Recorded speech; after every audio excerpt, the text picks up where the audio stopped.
Awesome, awesome, awesome. So, guys, welcome in. We definitely appreciate you joining us on our first episode of Hey Auntie. And I am Nicole Simpson. I'm known as your urban cash coach, and I'm a certified financial education instructor. And I'm going to be your host for the evening. So, I just hopefully people are able to get in. This is probably one of my second or third times using this software. So I see a couple of people in the chat who are there talking to me. So I believe that that means everyone is here or on their way in.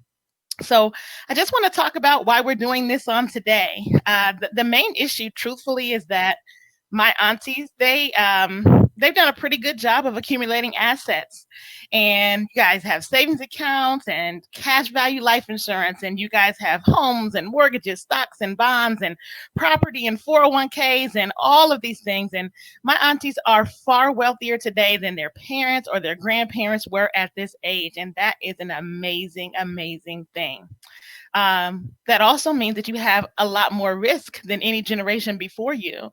And so it's important that we talk about how to protect your assets and how to make sure that we can actually get them across to the finish line to the next generation by avoiding things like Medicaid spend downs and probate and just savings drain from having to pay for things in retirement.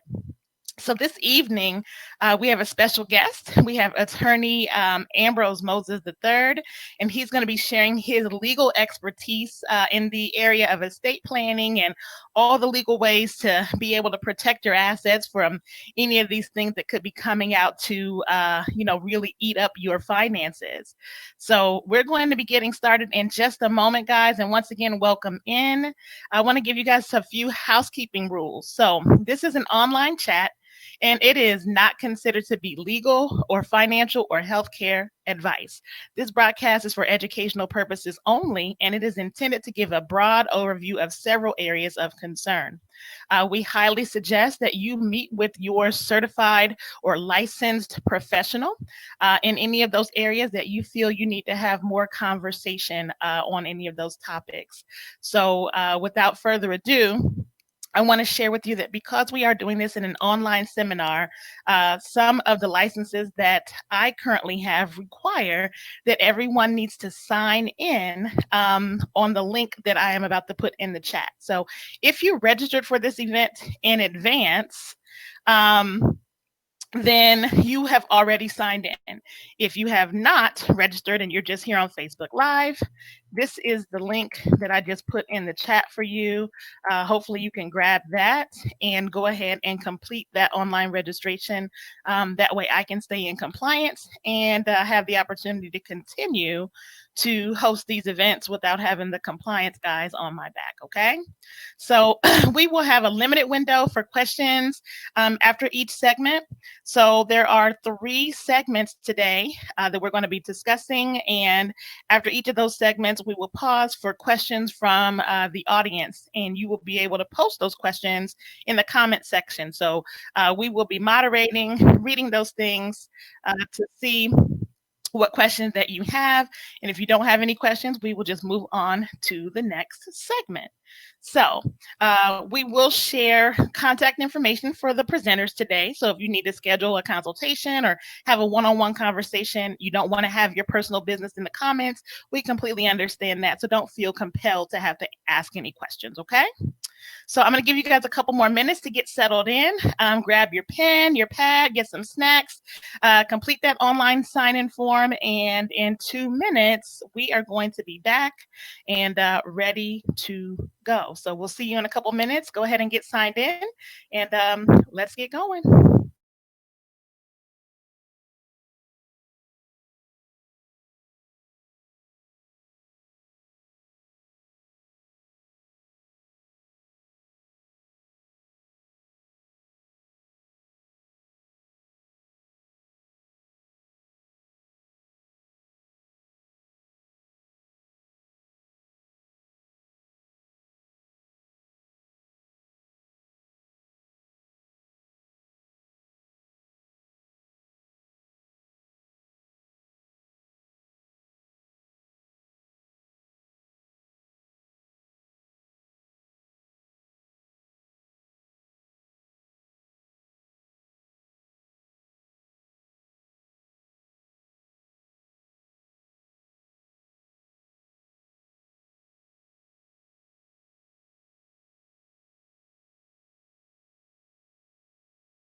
All right.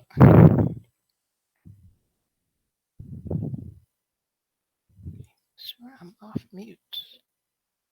Okay, great. So, guys, welcome back. Hopefully, you were able to get your online registration completed. Oh, I got feedback happening over here.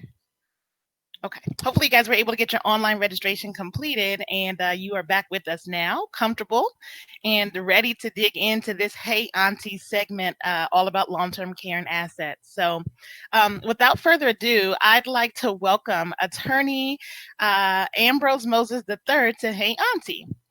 I want to tell you a little bit about Ambrose. He is a lawyer whose personal and professional mission is to seek and obtain legal, social, and economic justice for all.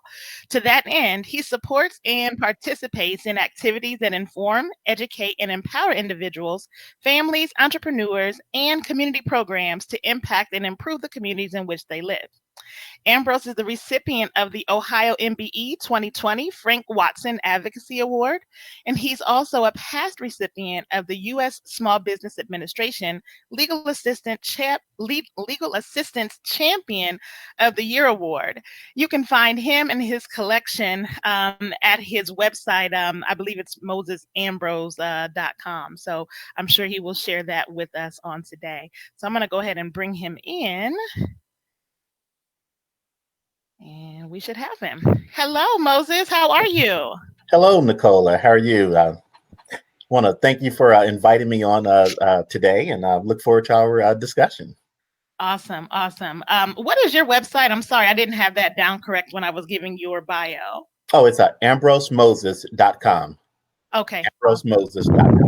Thank you so much. I'm so happy that you are here because as many hats as I wear, oftentimes I like to almost maybe give advice that may be bordering on legal advice. And I am not an attorney and therefore am not authorized to ever give legal advice. And this is not legal advice either, but it definitely is helpful to have the things coming straight from the horse's mouth. So I'm just so grateful that you're here. And I know a lot of my aunties, they don't have an attorney that they can speak to. So this is going to be great opportunity. Okay. Okay. So, I'm ready to set the stage. Now, I did a lot of research kind of leading up to this event. And one of my favorite places to go is NerdWallet. So NerdWallet says that the average net worth in America is $1.2 million by the age of 65. And that's, of course, because the wealthier people are, kind of bringing that average higher.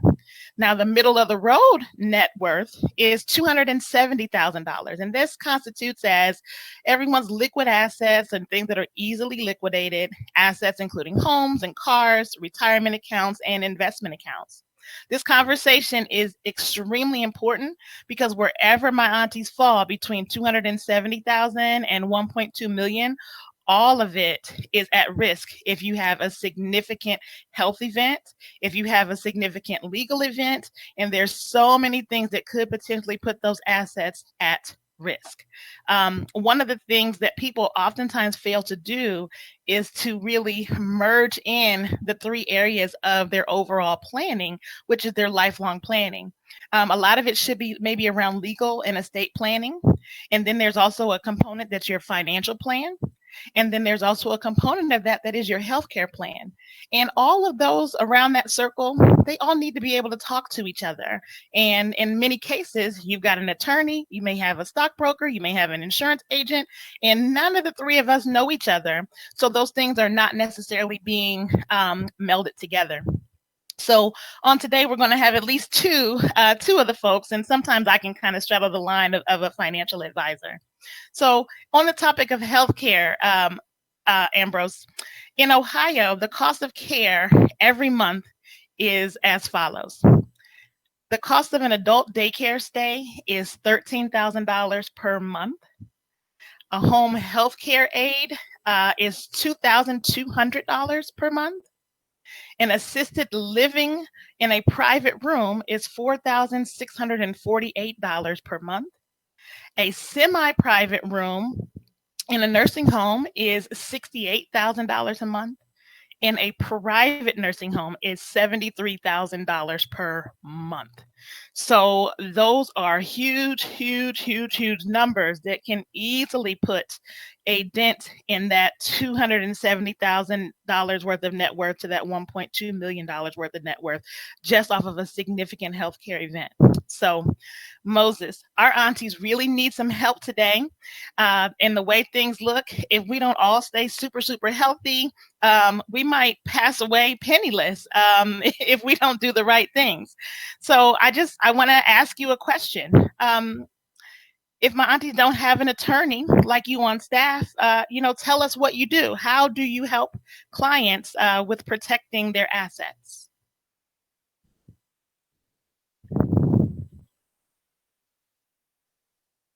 And I think we lost Moses. Technology is great, guys. Where did Moses go? Moses. Oh, you're back. Yes. You dropped out for a second. I was I was watching the screen and it just disappeared. So That's technology. okay. Well, welcome back. If you can just tell us what you do and how you help people, save their money and protect their assets. What does a attorney like you do for my aunties? I thank you for the question, and again, thank you for having me on. I like to start this kind of discussion when I speak with individuals, with groups, by sort of explaining the role of an attorney.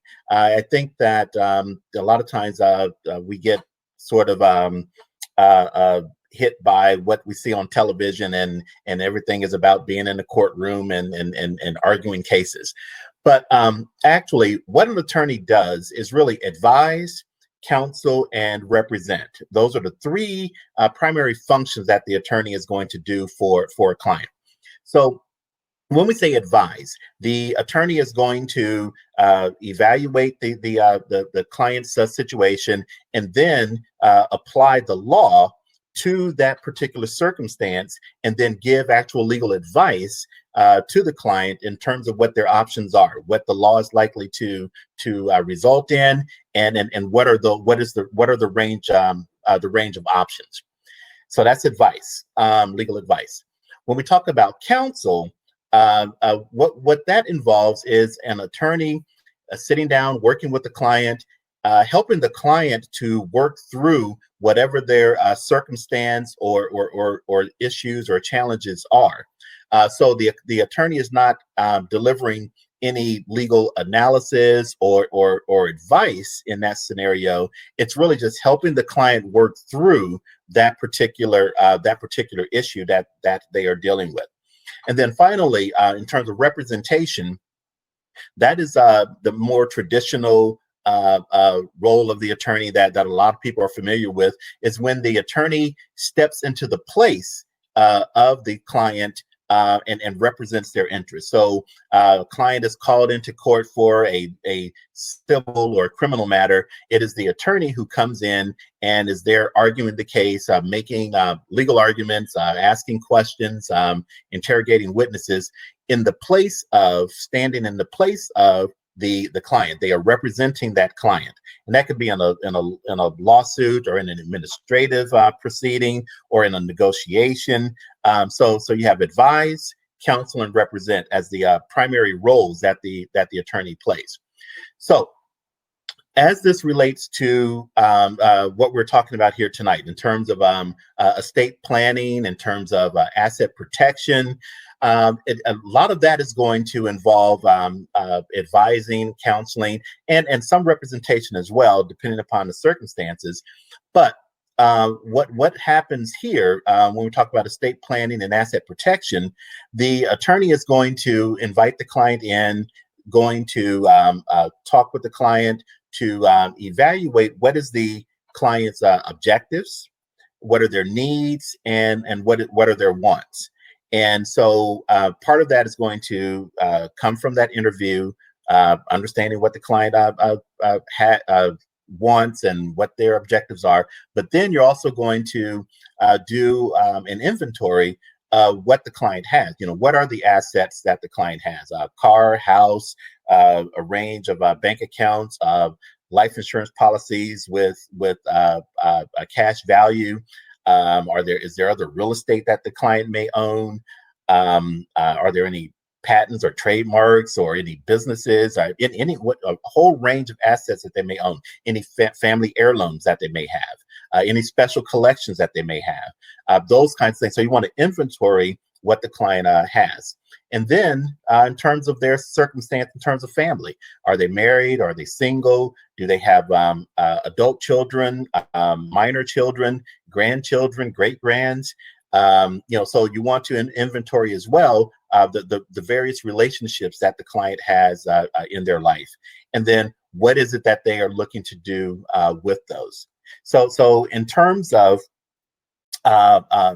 going through that process, it really comes down to developing and establishing a relationship and a rapport, because you're going to get into asking clients some very sensitive questions, wanting and needing to know about their financial circumstances, needing to know about the various relationships that they have, about children. I mean, it may be that they are married today, but maybe they have children from a prior marriage or a prior relationship that they would like to provide for. So there's a wide range of things that go into the estate planning and also into the asset protection.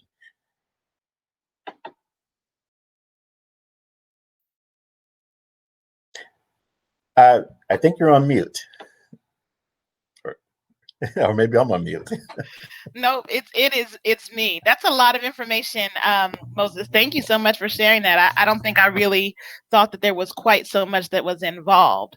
So when you're talking about this whole estate planning, for the topic of this conversation, can you tell us who needs one? Does just the regular person need one, or is this really only for those folks that have the $2.1 million in assets? Like, who should be meeting with you? Really, estate planning is something that everyone should do. It doesn't matter if you're a multimillionaire or if you have very, very little. Everyone is going to have typically some level of an estate. And when we talk about estate planning, we are talking about what's going to happen to your stuff.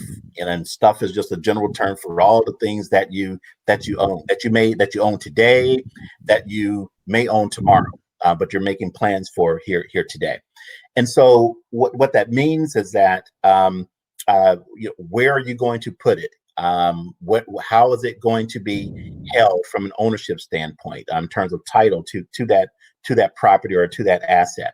And one of the basic components of the estate plan is going to be the will. And we hear a lot about, last will and testament. And then we hear about probate, and you don't want to go to probate.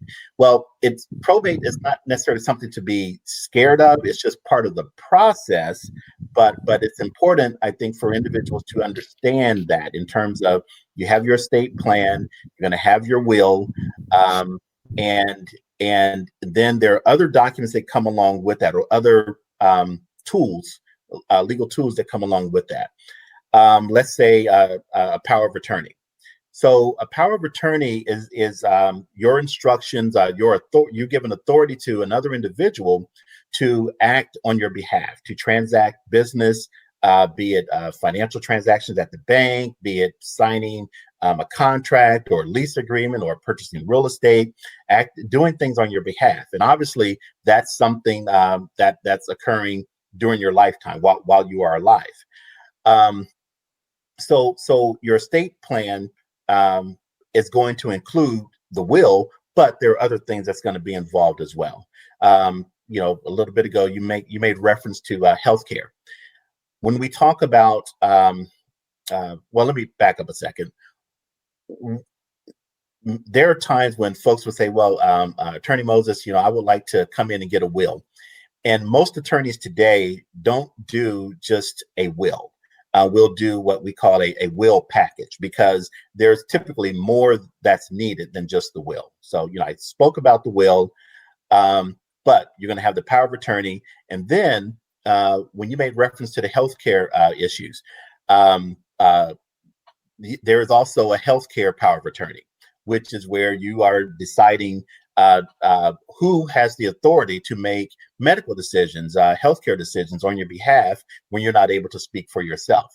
So all of these are things that that you're making plans for. What is to happen to your stuff? What is to happen to you while you're alive, but then also after you die, which is where the probate process comes into play. Got it. Got it. So if I have a will, does that mean that I'm going to be able to avoid the probate process?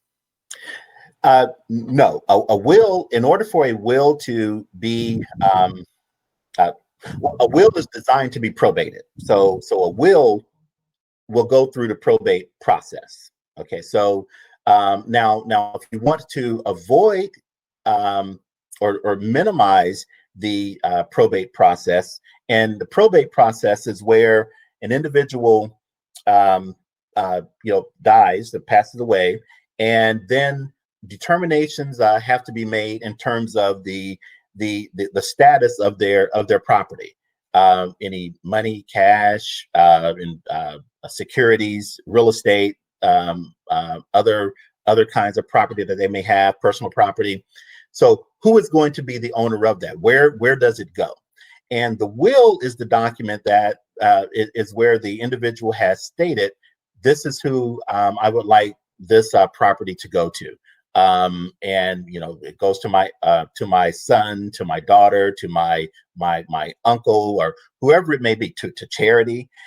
So that will is then taken to the court for someone to ask the court to enforce those wishes of the decedent. Now, that's a process. So you're going to have an attorney. They go down, they file.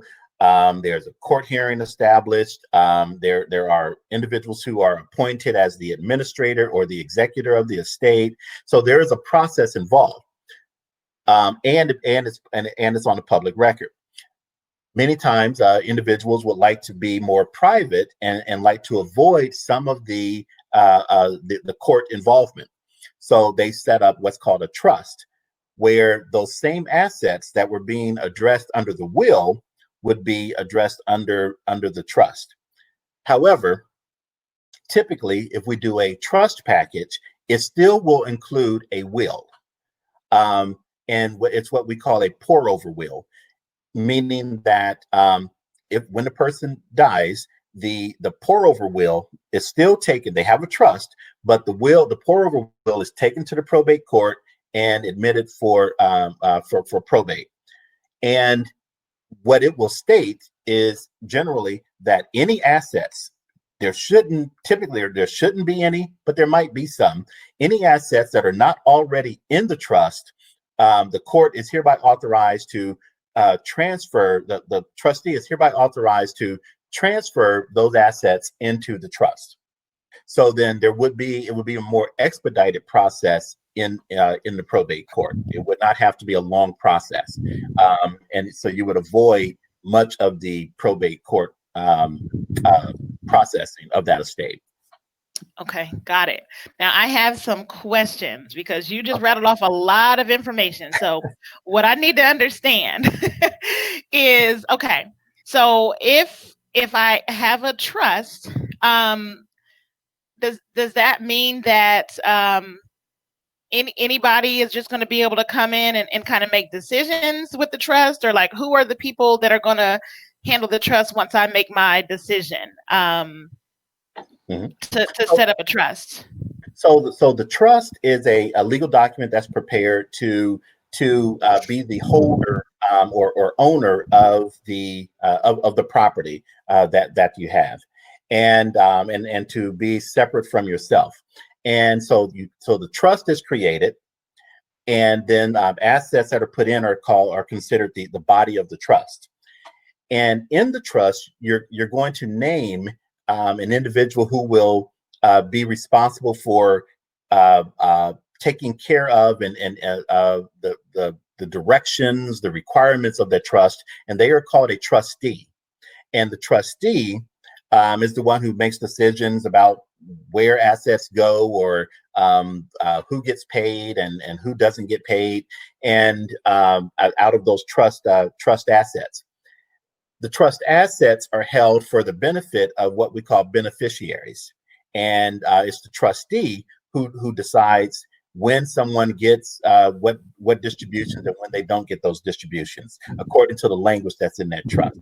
So you're going to have the trust, the body of the trust, which is the assets that are put in. Then you're going to have the trustee and the beneficiaries. Got it. So what I hear you saying is that this whole estate planning thing is kind of two parts.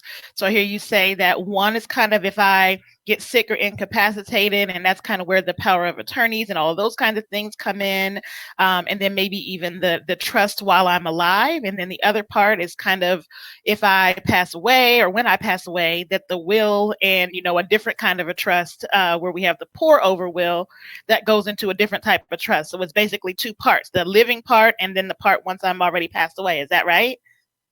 Yes. That's a good summary of it. Yes. Okay, good. Now, as you know, one of the things that I do is I sell life insurance, and oftentimes when I get ready to set up an insurance policy for my clients, I if you know me, I like to sell big policies. So I like to try to sell at least $250,000 because my goal is to be able to transfer wealth onto the next generation. Mhm. A lot of times my clients will say, "Oh, Nicole, I don't want to leave $250,000 because my kids don't know what to do with it. They're just going to blow it." Now, you correct me if I'm wrong, but I usually tell them, I say, that's when you should probably meet with an attorney and set up a trust, because you can put those funds in the trust until you trust them. Is that a good way to explain it? Yes. That's a good way to explain it. And but you won't ever definitely know when you can trust them. You can set some guidelines, but hey, so the way that it would work, um, uh, with the insurance policies. Well, first of all, we create the trust. You have the trust, and it comes into existence as an entity, as a trust document, and it can be the beneficiary of the insurance policy. So the proceeds from the insurance policy would then be put into the trust when the individual passes away, and the trustee then would be in charge of overseeing that trust with that $250,000 in it, that they could then distribute to the beneficiaries, the children, at the required time. It may be that the um, settler of the trust, the person who created the trust, decided that the children can have the proceeds when they reach age 25 or age 20, or whatever the individual decides, or when they after they obtain their college degree, or whatever the requirements are. It can be based on a condition of that trust, and it's the trustee who would then distribute it at that appropriate time. Oh, okay. So I was kind of given some good guidance. So thank you for helping to clear that up for me. So guys, this is the end of the first segment, and now's the time for questions and answers. And it looks like we do have a couple questions that are in the chat from Gwen. Gwen is asking how important it is to have a power of attorney in your estate planning. It's very important, because especially when we look at the things that have happened this year, in terms of the pandemic, so many people being hit with illness, COVID, and other things. Um, when an individual is ill, they're not able to get out and take care of their own business.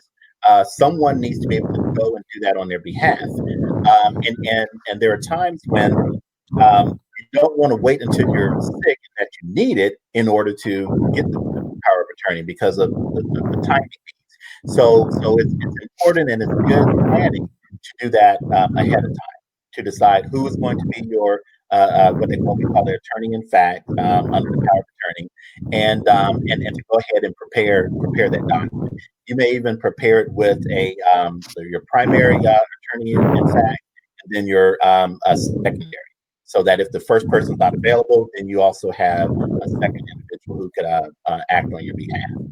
Okay, nice. Yeah. The next question she asked was, is it important or can you place your DNR or your healthcare power of attorney in your estate plan? Um, yes, I mean that would be part of when we say estate plan. It is a series of separate documents that are created. So when we say a plan, we would include that, but they are separate documents, and within that collection, that would be one of them. Okay, good, good. So that's good. We only have time for those two questions because we definitely want to be respectful of everyone's time. And so we're going to move into the second segment of Hey Auntie, and that segment is about your financial plan.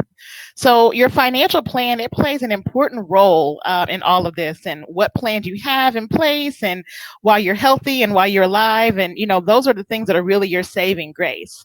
So, on the topic of financial planning, how and where assets are titled and who has permission to access them is really a big deal. So, I'm glad that you talked about the power of attorney and everything. But there's levels to this. When we think about as we age or as we just have, maybe some minor little bumps in the road, level one might be a super minor health event that just leaves someone temporarily incapacitated, meaning that they're not able to they can't go to the bank. They're not able to pay their bills. I saw something today on social media that asked a question about if something happened to you and you were incapacitated, how many people even know the code to be able to get into your phone to be able to help out with being able to pay your bills? So if there's something that is just super minor, who has the authority to help, and how long am I actually giving that authority away? So now that I'm saying, hey, I thought about this in advance. If something bad happens to me and I need somebody to take care of things for a little while, do I need to set up a new power of attorney every time I have a healthcare event, or is that something that's always standing? And what if I'm alive and well and healthy?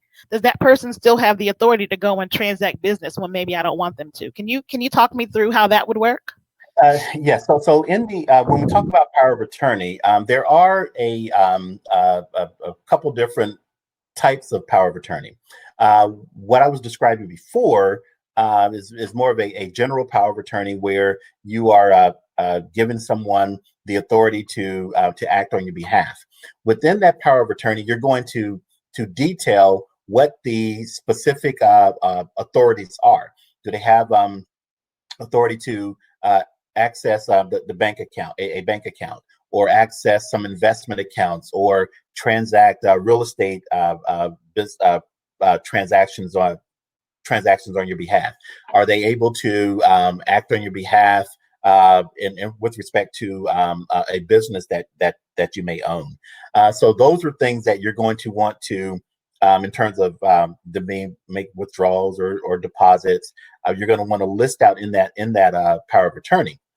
Now, that is a power that's given by virtue of that power of attorney that you've created, and from the time that you sign it, unless you have some date that it expires, it will be valid until you die. So it's going to be important that you trust and that you actually name the right person, a good person, as your power of attorney in that circumstance.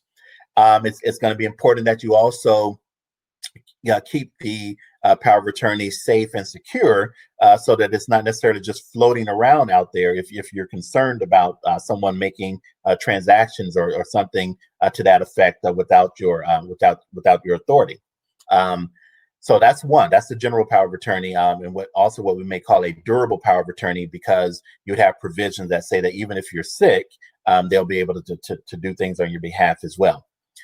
The second type of power of attorney is called a springing power of attorney, which you will create the power of attorney, but by its language, it's only valid, it's only operational when you are unable to physically unable to take care of your own affairs. So you've fallen ill and you are unable to actually take care of your own affairs. Then the springing power of attorney goes into effect, as a result of that event. Now, the trouble or the concern with the springing power of attorney is that if you take the springing power of attorney to the bank, if your attorney in fact takes it, then and they say, well, we want to access this checking account, and we have the power of attorney. The bank reads it and says, okay, we see that it's a springing power of attorney. We need to have some verification or certification from the doctor that the person is actually ill or incapacitated. So now you have to go and get a certification from the doctor about their illness. And then when you take that back to the bank is then likely going to have to send that through their legal counsel, their legal office for review before they actually grant access to whatever the identified account is. So the springing power of attorney, it limits the availability of those powers. However, the actual or practical implementation of it is a little more convoluted, a little more complex. And so a lot of times we do recommend, folks do recommend general power of attorney, but just make sure you pick the right person to be your power of attorney. And then also make sure you keep it secure. Got it. Now that was really a whole lot of information to share. Now, a lot of times people say, I don't know. I don't have a Ambrose Moses to help me. I don't know how to get a power of attorney, but I just need to let somebody get to my account. I need somebody to be able to go take my Social Security out of my bank or be able to access my direct deposit. So what I'm going to do is I'm just going to put somebody's name on the account, and in that way they're the joint owner. Can you talk to us about joint ownership on bank accounts and kind of what those implications actually mean? Because we got a lot of folks who are definitely doing that, and not just around healthcare, but just legally all the way around. What are those implications? Well, setting up a joint account may sound initially as a quick way around any level of complexity dealing with power of attorneys and springing power of attorney. However, when you add someone to an account as a joint owner or joint tenant owner of that account, they get rights in terms of accessing that account. And so again, it is a matter of where, how much trust you have in an individual and things of that nature. But it's not, everyone's circumstances are going to be different, but you want to be very careful about adding someone else to your bank account in that way, because they would have likely a lawful right to access that because they are considered a joint owner of that account with access to those funds, which also creates a risk if they are involved in a circumstance, maybe a car accident, or maybe they breach a contract, and they have a legal claim filed against them, and a judgment is entered. It may subject their assets to being seized to satisfy that judgment, and it may be determined that they have that what's in that joint account is in part, whole or in part, assets of that individual who you just added to your account so that you can have some other access. But now your funds that you put in are now subject to being claimed, as a result of their other liabilities. So you want to be very careful about doing something of that nature. And I would say sit down with counsel to go over what are your options. Yeah. I worked in the banking industry for many years, and I used to see this turn into a nightmare very often. I saw people who owed back child support and have a levy placed on their account. I saw people who were involved in Medicaid fraud because of their business and things like that, and all of their accounts get shut down. Bankruptcies, lawsuits, all of those things end up taking all of grandma's money, and really all she wanted you to do was to be able to go get her Social Security check if she was in the hospital. So I definitely appreciate you sharing that, because sometimes that can just really be a rabbit hole that we don't want to go down. And sometimes it's not necessarily about trust. Bad things happen to good people, and it may be a very trustworthy individual who you do give that access to, and they just may be one one or two years away from a lawsuit and you forgot about it, and now they're coming in and grabbing those assets. So that's really important. Yeah. Now, Ambrose, what I want to do is just kind of pivot back into, this healthcare conversation, because, in level one, we're just kind of talking about a minor incapacitation, something that doesn't last too long. Maybe you had a hip replacement and you're going to be down for a little bit of time, or something that's kind of minor.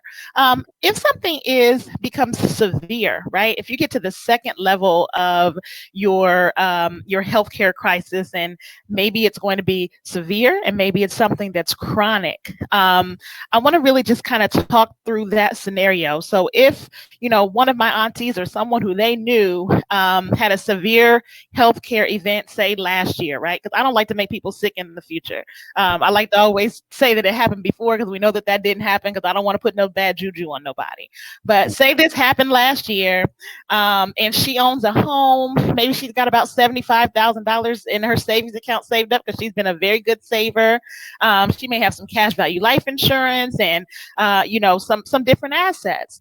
But the severity and the chronic nature of her healthcare event makes it seem like maybe she's going to maybe need to have a home healthcare aide, or possibly it looks like down the road she may need to go into a facility of some type. I've heard horror stories about something called a Medicaid spend down. So, in that scenario, can you share with me what level of Medicaid spend down that person would have to do if they needed to try to qualify for Medicaid to get some care? I think that when we talk about Medicaid spin down, that is going to be a situation where I think they're going to want to sit down with counsel to help go through or navigate through that process.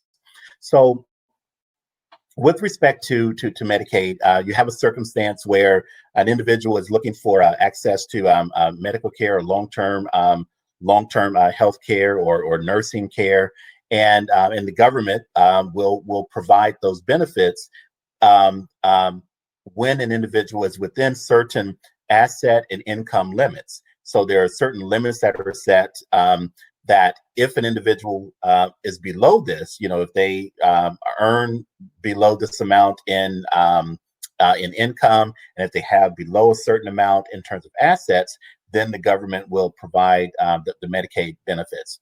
So if someone is over that amount, they have more assets, or they have more income, then they have to, depending upon the state that they're in, they will have an opportunity to do what's called Medicaid spend down, which means that they would have to, let's say if the income limit was $500, and and they were making $800 per month, then they would have to spend down $300 each month till they get down to 500 to be eligible to receive those benefits from the government in terms of Medicaid.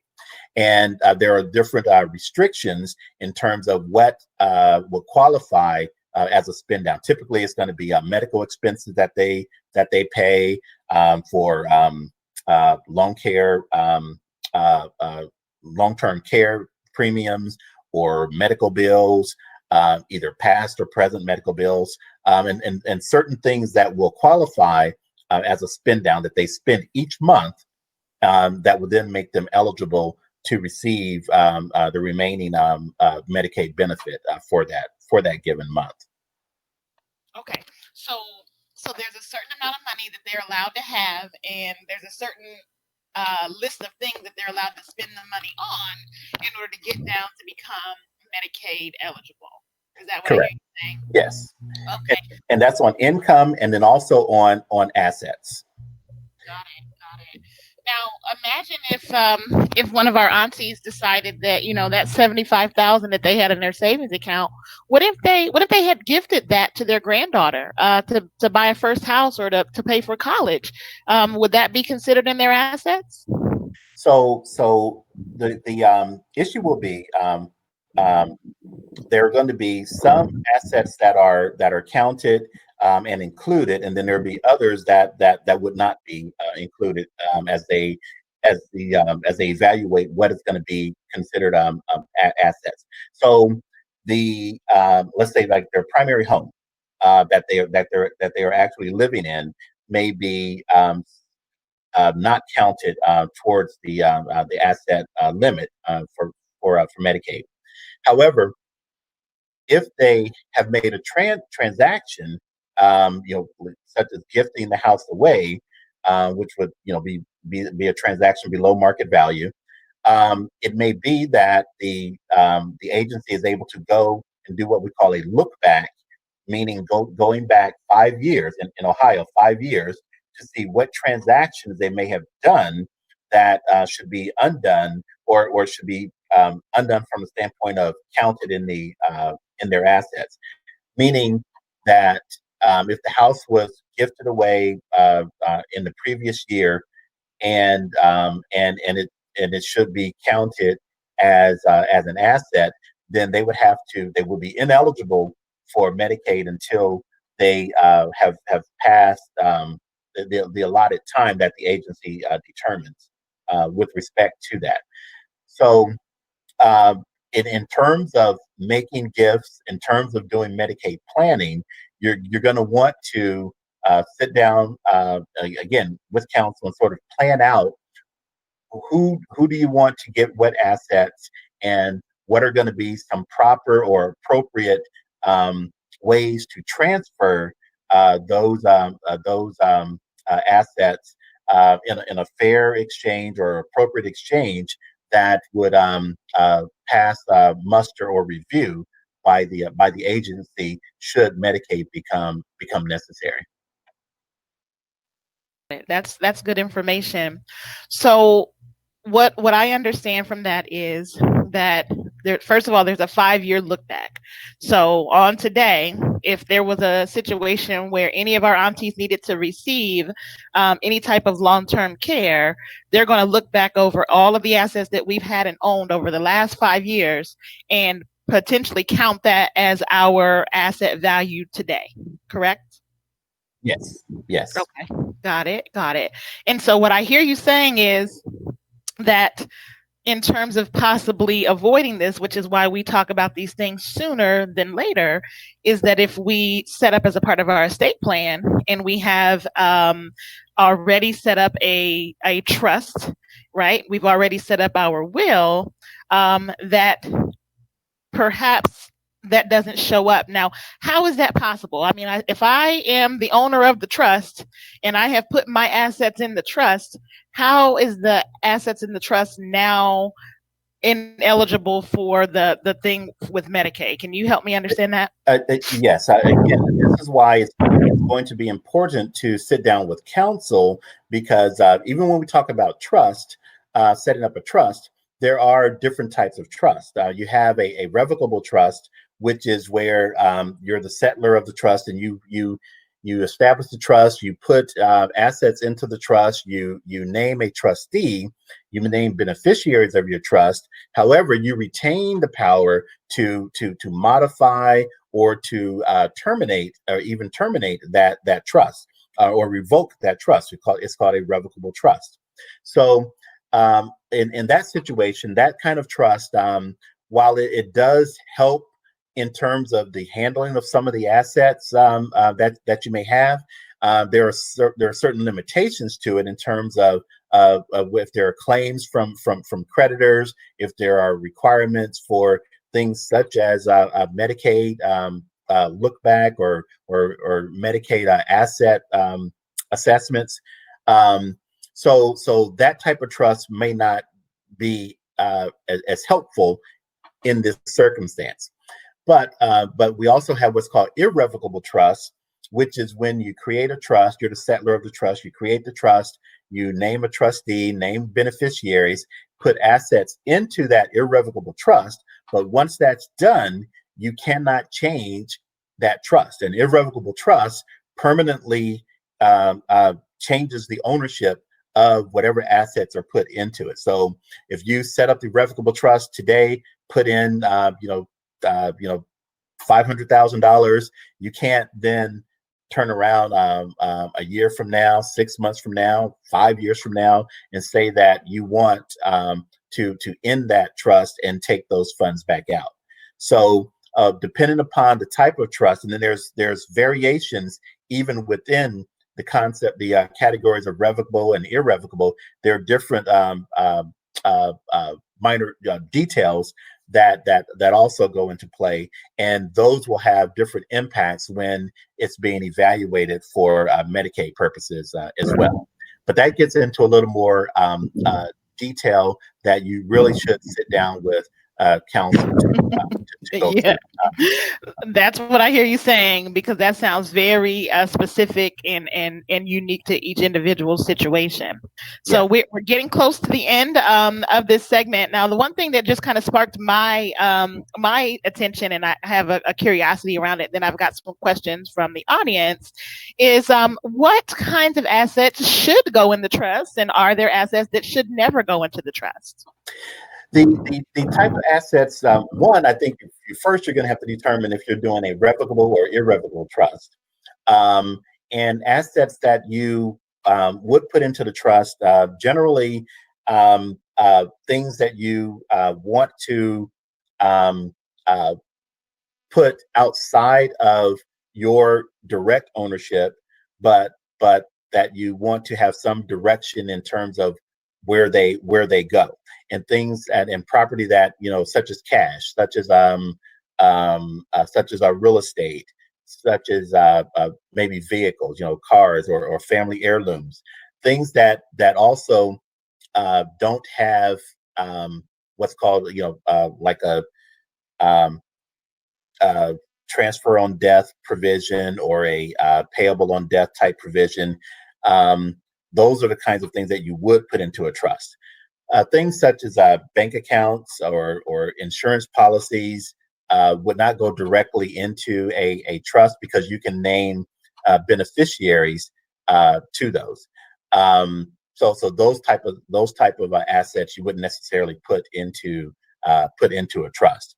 However, to even when saying that, as I had mentioned earlier, where you could have a life insurance policy where the children are beneficiaries, but because of the issue of the age, that was mentioned earlier, you could have, when that life insurance policy gets redeemed based on the death of the individual, that those assets, those funds, go into a trust as a result of that. So the policy is not in the trust during your life, but is payable into the trust on behalf of the beneficiaries. So again, it's a little complex to go through the details, and it's really a situation of talking through each individual's circumstance and what is their needs and desires. Got it. Got it. Okay, so we are nearing the end of this segment. There are two questions. The first question is actually coming from YouTube, which I'm streaming this on YouTube apparently, and that question is about the ownership of life insurance policies. So if we've got a situation, I guess this is probably similar to what I had asked you earlier, is if you've got a husband and wife, and the husband is the owner of the wife's life insurance policy as it pertains to the Medicaid spend down. Do we expect that cash value in that life insurance policy is going to be counted against the spend down threshold in terms of the assets, or how does that work with ownership of life insurance? Because a lot of times people come to me and say, Nicole, grandma's got to do a spend down, so that whole life policy that's got $20,000 in cash in it, they're saying we have to get rid of it. So how can they kind of, I guess, avoid that? Well, I think that, again, we'd have to that circumstance. Talk about the limits. We talk about asset limits. We talk about income limits. So if we have a couple, a married couple, and let's say Ohio, the Medicaid limit for assets is, let's say they're going to apply for Medicaid, but it's one spouse applying and the other spouse is not applying for Medicaid. The asset limit for the spouse that is applying for Medicaid would be $2,000. The asset limit for the spouse that is not applying for Medicaid would be $128,640. So there's a major difference in terms of what assets the spouse is allowed to the non-applying spouse is allowed to own. So if that policy was held by the spouse that is not applying and they have the limit of 128,000 plus, then that would be the one who you would want to be the titled owner of that policy. Um, However, if they are applying for regular Medicaid, so just the full regular Medicaid, then there would be an asset limit of 3,000, but it would be a household limit. So in that circumstance, it doesn't matter if the second spouse is applying or not applying. That limit of 3,000 would apply to their household income. So in that circumstance, we'd have to look at some other approaches. Are there some other things that can be done? Or they just would be ineligible until they have spent down those assets. But there may be some strategies to spend it down in a more sort of constructive way. Got it. And you'd be able to help with that. Okay. We've got a question from Arlisha Caldwell, and she says, can you talk about the different options to deed properties in the state of Ohio, such as survivorship deeds? She says, I know that some people use survivorship deeds as a part of estate planning, but how difficult is it to change in the event that the survivor dies first? That the survivor dies first. Well, typically, the survivorship deed, the basic notion of the survivorship deed is that you have, let's say, you have two individuals who are going to be the joint owners, and if one of them dies, then the property becomes the full ownership of the surviving individual. So in that circumstance, with a survivorship deed, there's no need to go through any transfer process. They become the full owner when the other individual dies. So, which means that they are the survivor, and they become that owner just by operation of law in terms of it being a survivorship deed. If they owned the property and it was, let's say, as we call them, sort of joint tenants, where they are both owners of the property, then they each have an ownership interest in that property that is something that can be separated from the ownership interest of the other co-owner of the property. So that if one of them died, then their ownership interest, that 50% ownership interest, would be transferable in their estate under their will or into their trust or whatever they were doing with their assets. But in a survivorship deed, that would not be the case, because they would both be the owner of what's called an undivided one-half interest in that property. Got it. And she wants to know if that's the same thing if it's a parent-child relationship versus a partnership, a domestic partnership, or spouses. Well, you can have two individuals, and it doesn't have to be spouses in terms of survivorship. Got it. Okay, great. Well, listen, that actually ends that segment on the financial responsibility. And our last segment is all about healthcare. So we've talked about how to protect your assets with the legal help with the wills and trusts, and how to title your accounts, and how do you get the different cash. Now, the thing that protection is, we really are talking about when we talk about long-term care, is who's really going to pay for it? Because this idea about Medicaid. Now, first of all, I want to give you some statistics. 67% of individuals who are in nursing homes are receiving Medicaid.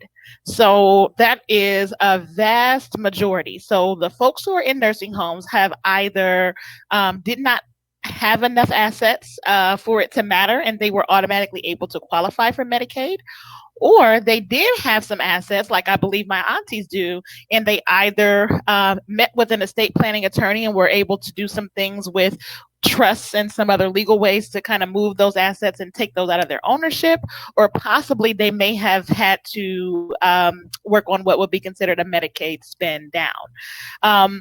So knowing that, I want to be able to talk to my aunties today about some ways in which we can avoid Medicaid altogether. So I know we're kind of switching gears because up until this point, we've really discussed how can we qualify for Medicaid and still be able to keep our assets, because our goal is to be able, obviously, to get all of our generational wealth to the next generation.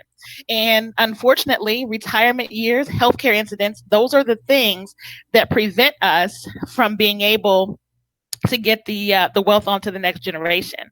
So we really want to talk about how can we look at this whole thing, flip it the opposite direction, and let's not talk about depending on Medicaid eligibility, right?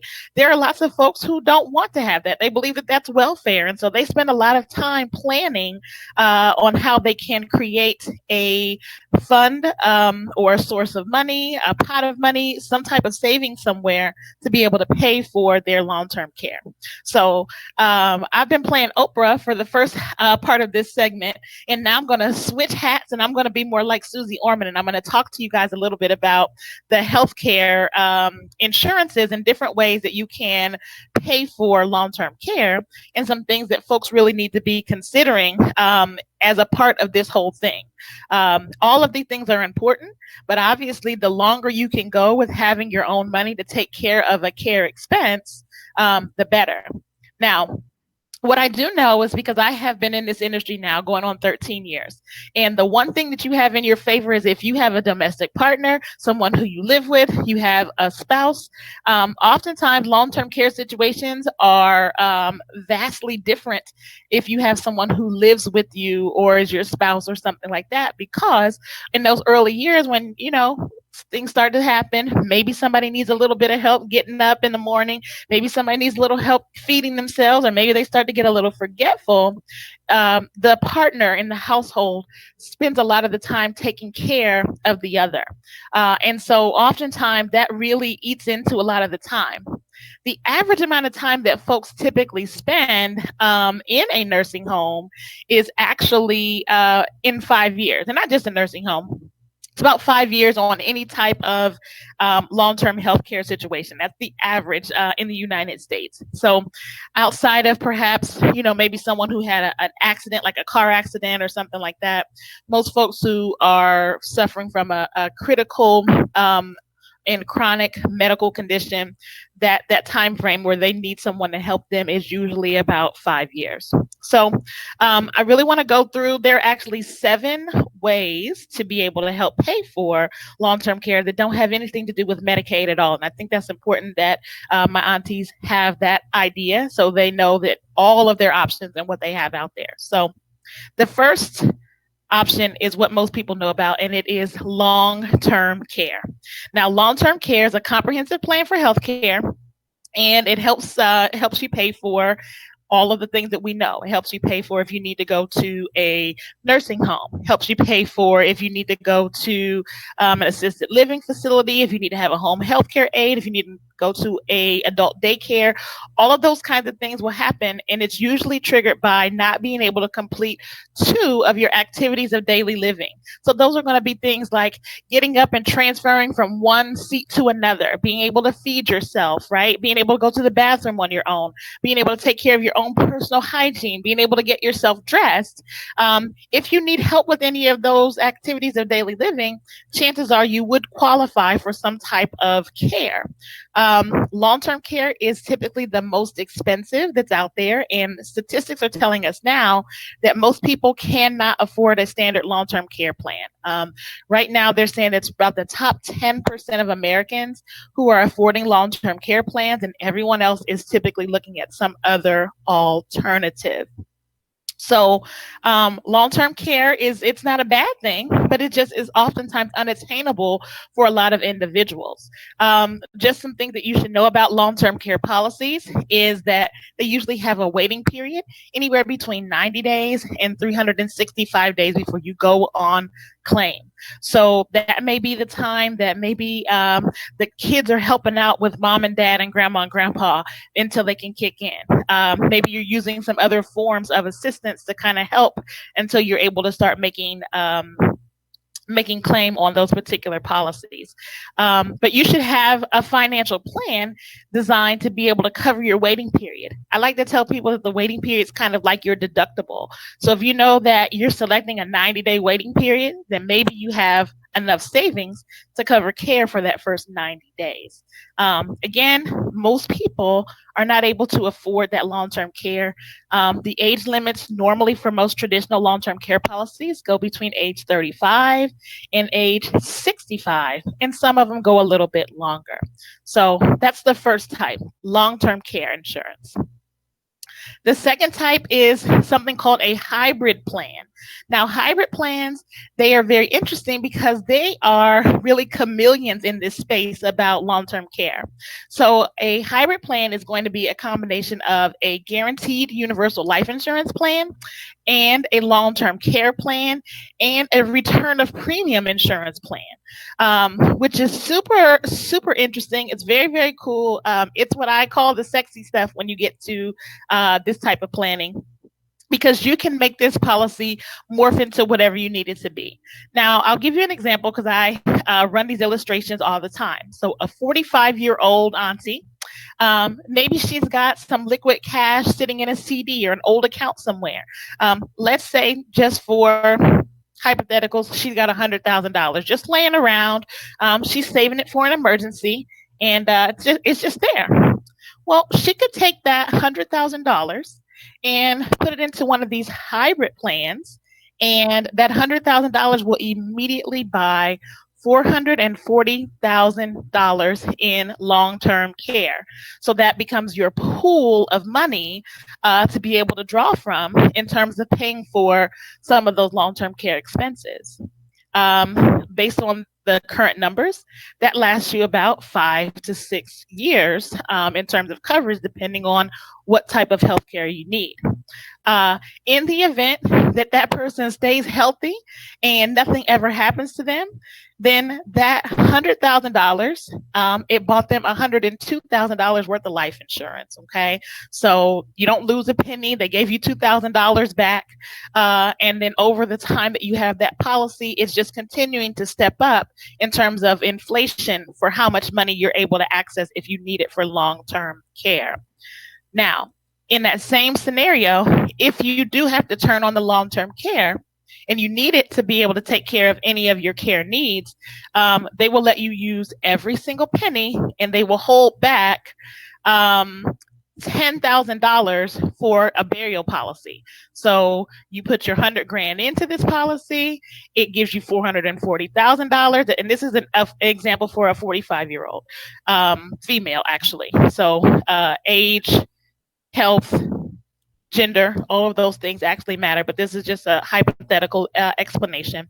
But if you use all of that care because you needed it, and ultimately when you pass away, they're going to give you $10,000 to be able to cover your burial, and then you don't have to worry about it. If you decide that you don't need the life insurance portion of it, you can say, hey, listen, Nicole, you got me this hybrid policy. It looks like I'm going to be alive and well and kicking, and I don't need this. I want you to run me my money back.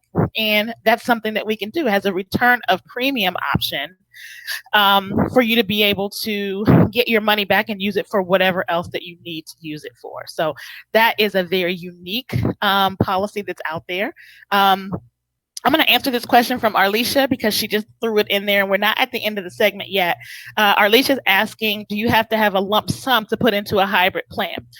You do not have to have a lump sum, but they are still, they're not standard monthly plans. So they usually will have a one-time lump sum pay. They may have a 5-year lump sum, a 7, a 10, and a 15-year. They're designed to be able to be paid off and in full so that you don't have to worry about making those payments later, because they become policies that fit within that Medicaid ineligible kind of a situation. So they become a very special policy.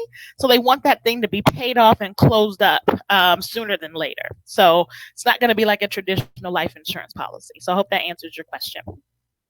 The third way that people can save for long term care is actually by using an annuity. Now, many of my aunties may be starting to hear about annuities or thinking about them as a part of their overall retirement strategy. Now, annuities are they're tax advantaged accounts. They can be used either for retirement or they can be used for regular savings. Um, the money that's inside of them is going to grow tax deferred until you take the money out of them, and you can set them up as a part of your IRA strategy. Some companies are using annuities on the inside of their 401ks to be able to give individuals some safety and growth. Now, annuities come in a risky version and a non risky version. The risky version is going to have the V word. It's going to be called a variable annuity. Um, those are actually invested in the stock market. We're not talking about those for the purpose of this demonstration. We're going to be talking about fixed annuities and fixed indexed annuities. Those are annuities that allow people to be able to use it as a vehicle to save money over time and not have to worry about losing any money no matter how crazy the market gets. So if the market goes up, you're able to participate in some of the upside gains. And if I'm over here in the stock market and you're in an annuity and the markets crash, I'm going to lose money and you're going to stay flat. So people are using them obviously to protect their growth. And the number one reason why people use annuities is because it replaces a pension. So a pension like our grandparents had before there were these 401ks and things that were around, that allowed them to have a lifetime income stream to make sure they never ran out of money. And I know a lot of my aunties may be concerned about that. How do I make sure that I can keep getting my paycheck and I don't run out of money? So annuities are all very good, all in themselves and what they do. Now, what makes the long-term care piece so special about annuities is that many of them have a long-term care rider associated with them. So let's just use an example. Say an auntie decide they want to start an annuity. Most annuities require a minimum of a $5,000 deposit to start them. So you put $5,000 in. That can be a rollover. That can be cash that you have saved on the side. That can be your IRA contribution for the following year. However you've accumulated those funds, you can start it with $5,000. And you can continue to contribute money into it over time. So say you contribute enough money into this thing and you end up with maybe $500,000. Okay. If you got $500,000 in this annuity, that might generate for you maybe $3,000 or $4,000 in income every single month for the rest of your life. So whether you live to be 52 or 152, they're going to keep sending you money. In the event that you have a long-term care event, so back to those activities of daily living, if you are unable to do two of those activities of daily living, they're going to turn that $3,000 or $4,000 into $6,000 or $8,000 so that you have double your income during that time frame to be able to cover your long-term care expenses. So it creates a pot of money that says, hey, I don't need to start talking about that Medicaid spend down stuff just yet, because I've done some financial planning and I've got a product that has given me a step up. They're going to double my income during the time frame that I am having a long-term care event. So the good thing about that is that if you have something minor where maybe it's a hip replacement and you're going to be down for 6 months, you can turn that thing on for 6 months, and now you got 4.5 more years to be able to use it, because they only do this double step up for 5 full years, but it doesn't have to be consecutive. So that's a really, really good way for folks to be able to accumulate some long-term care funds. Number 4 is a life insurance long-term care rider. There are life insurance policies that are out there, and they're typically permanent life insurance. So usually it's not a term policy, typically a permanent policy, some type of a whole life, some type of a universal life, which has a rider that specifically is going to give you a pot of money to pay for your long-term care. That's becoming very, very popular, and lots of folks are looking at those now because they understand that that cost of care is extremely important, and they don't want to have to go on welfare or Medicaid. They want to be able to pay for it themselves. They want to be able to choose where they're going to go. They want to be able to choose who can come in and help them if they have an in-home healthcare need. Number 5, no, I'm sorry, no, 6 Number six is using your health savings account, your HSA. If you have a high deductible healthcare plan wherever you work, you are eligible to save in an HSA. Your HSA allows you to contribute funds on a tax deferred basis and allows you to spend those funds on qualified healthcare expenses tax free. So that money can be invested in growing for you. There are multiple different places where you can set up an HSA. It's an awesome opportunity to be able to accumulate money to be able to use for long-term care because all of those expenses are tax-free. The biggest place here in town where we're seeing people using HSAs are people who work for the state and the city and the county because oftentimes they're able to retire after 25 years. And after 25 years, they're not old enough to be able to receive Medicare for their health insurance. So what they do is they use that HSA to help cover the cost of healthcare, or they use that HSA to help cover the cost of whatever their long-term care expenses are, or to be able to cover the gap of what their overall insurance costs and out-of-pocket expenses and deductibles and things like that for their later years. So HSAs are great ways to be able to create that pool of money somewhere on the side in case you need it for care. And number seven, the final type of way to be able to set aside money for long-term care expenses is these new things called subscription-based long-term care alternatives. Now, this is probably my second favorite by comparison to the hybrid program. So the long-term care alternatives, they are based on a membership. So the same way you get a gym membership and everybody kind of pays into it and everybody doesn't come in and use the treadmill every day.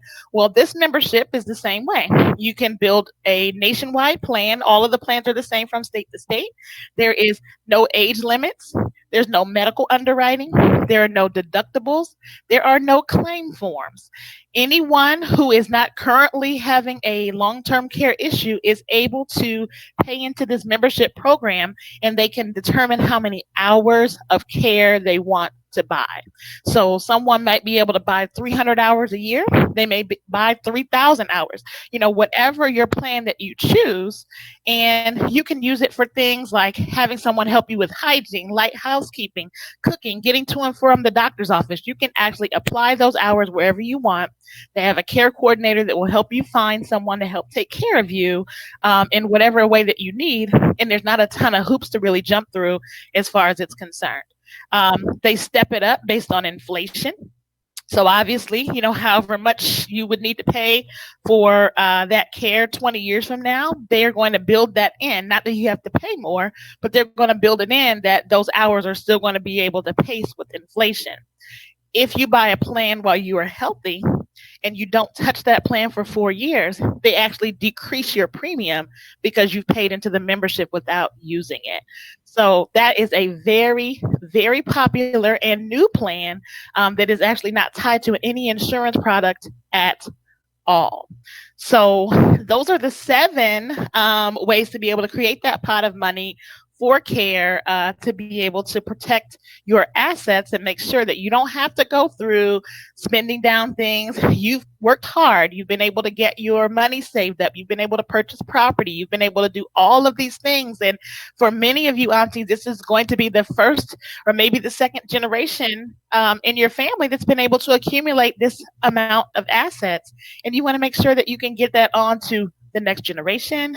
Make sure you can get that onto your charity or whoever you want to benefit from all of your hard work. This is definitely a way to be able to do that and also be completely in control of your care in this way.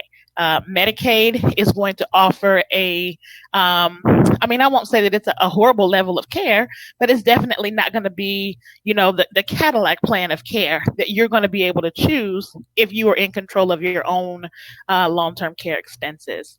So those are all of the seven types. I am going to open up for any questions that you have around the long-term care. Arlisha says, hey, this has been very helpful. Thank you, Arlisha, for that comment.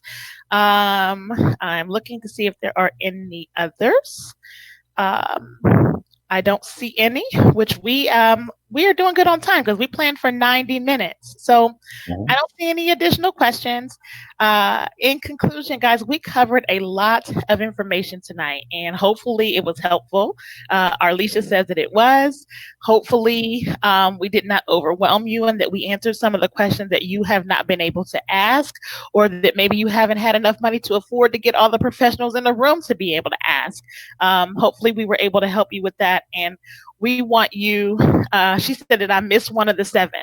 So the first one was long-term care. The second was hybrid plans. The third one was annuities. The fourth one was the life insurance. I think I missed one. The fifth one is life insurance with living benefits, Arlisha. Living benefits, those are life insurance plans that give you access for chronic, critical, and terminal illness. So in the event that you have a healthcare crisis, they will open your policy up and allow you to access the death benefit early to be able to help take care of any of those things. And sometimes those result in long-term care needs. So thank you, Arlisha. I did. I skipped number 5. Number 6 was health savings accounts. And number 7 is the subscription-based plan. So yeah, so that's it. That's what we have today. So Ambrose, I want you to tell my aunties how they can connect with someone like you, and you want to give your contact information. And usually I like to see if there's a way that I can get some discounts and offers for my loyal followers. So if you have anything out there that you'd like to help us out with, we would just greatly appreciate it. My aunties love discounts. So share with us how we can reach you and how we can access your services if we need them. All right. Well, first,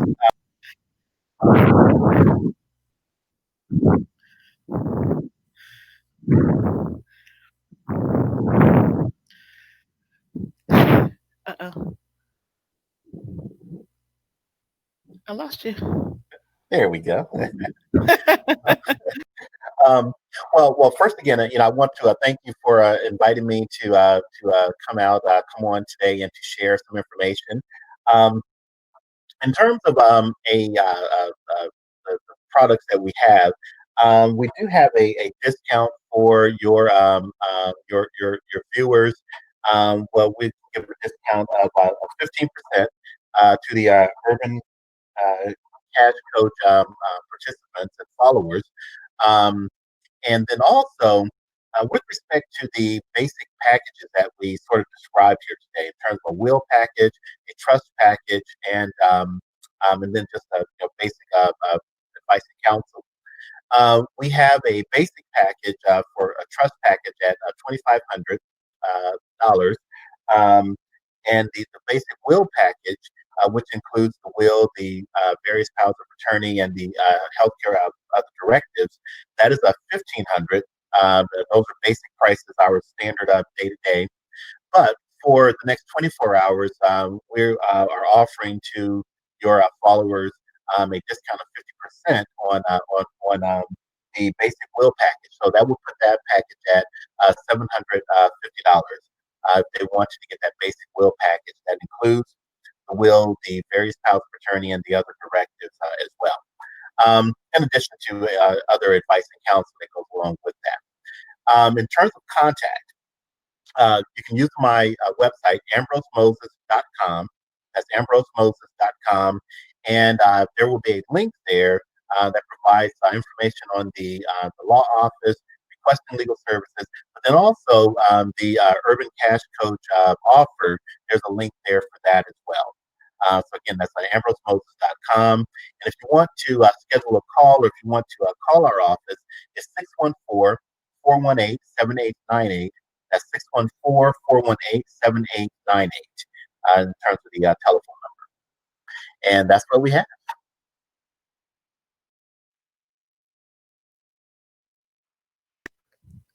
Awesome. Thank you so much. I definitely appreciate that. I am putting his link here in the chat so you guys can see that. And then everyone who is registered, you'll receive some follow-up information. So we are just so grateful that one, we get an Urban Cash Coach coach discount. What? That's very important. Sounds like there's an offer that's going to be ending within 24 hours where he's really deeply cut those rates. So that is an amazing opportunity. So thank you so much for that. As for me, if you want to get further information on any of the financial information that I shared with regard to long term care savings, feel free to book an appointment with me. I will make sure that I send that out in our follow up email as well, how you can book an appointment to talk about your long term care opportunities. Sharing is caring. You know someone else who needs this information. Once we are done with this, I will send a copy of this broadcast so everyone has it. If you'd like to follow me, you can follow me at Urban Cash Coach on pretty much all social media, LinkedIn and Twitter. You can definitely check out our blog at 35 and Over Finance. And you're welcome to purchase our course on how to transfer assets onto the next generation. I have actually cut that course price down. It is on Udemy. I'll be sending you all a link to that as well. The course is normally $19.99. I am going to be offering it to all of my Urban Cash Coach followers for $9.99.